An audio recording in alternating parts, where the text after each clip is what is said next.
Hello guys, आज पढ़ते हैं सिनोनिम्स। जो अभी एसएससी सीजीएल का पेपर हुआ था तो उसकी आंसर की आ चुकी है। उसमें जितने भी सिनोनिम्स थे उनमें से मैंने कुछ लिख दिए हैं और आगे सिनोनिम कराते रहूँगा जितनी शिफ्ट में पूछे गए हैं।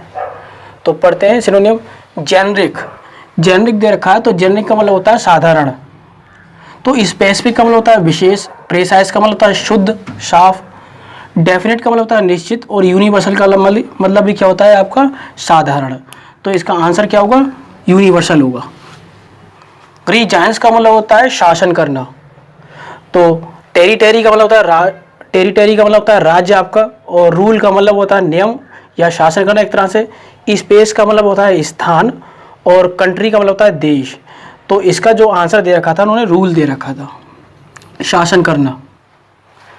डेडिकेटेड का मतलब होता है समर्पण करना। डेडिकेटेड का मतलब होता है समर्पण करना, मतलब किसी के लिए। जैसे अगर हम पढ़ते हैं तो अब उसके लिए मतलब जितना समय हम 4 घंटे पढ़ते हैं तो 4 घंटे हम पढ़ें डेली, तो मतलब हम इसका मतलब क्या है, डेडिकेटेड हैं। तो इसमें दे रखा था आपका बोरिंग दे रखा था। और बोरिंग और टेडियस और डेरेरी का मतलब, तीनों का मतलब क्या होता है आपका, बोरिंग होता है, कमिटेड का मतलब होता है आपका डेडिकेटेड। तो इसका मतलब क्या होगा, ये इसका मतलब भी होता है आपका डेडिकेटेड। तो इसका आंसर ये था। प्रॉम्प्ट का मतलब होता है तेज या शीघ्र। तो ये दे रखे थे आपका ऑप्शन में, प्रॉम्प्ट का मतलब शीघ्र था। तो क्विक का मतलब भी होता है शीघ्र या तेजी से, तेज। ग्रेजुअल का मतलब होता है कोई कार्य को धीरे धीरे करना, मतलब पढ़ना।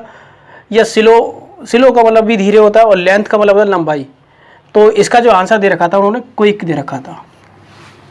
अगला पढ़ते हैं यील्ड का मतलब होता है समर्पण करना, सरेंडर करना।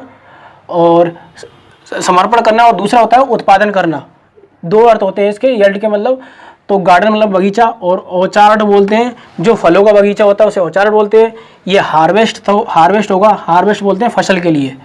तो प्लांटेशन का मतलब होता है उत्पादन करना। तो इसका आंसर जो दे रखा था प्लांटेशन दे रखा था। आयोटा बोलते हैं, ओटा पढ़ते हैं इसके लिए दे रखा था, ऐसे पढ़ते हैं आयोटा, मगर कुछ बच्चे ओटा पढ़ते हैं, गलत है, आयोटा पढ़ते हैं इसके लिए।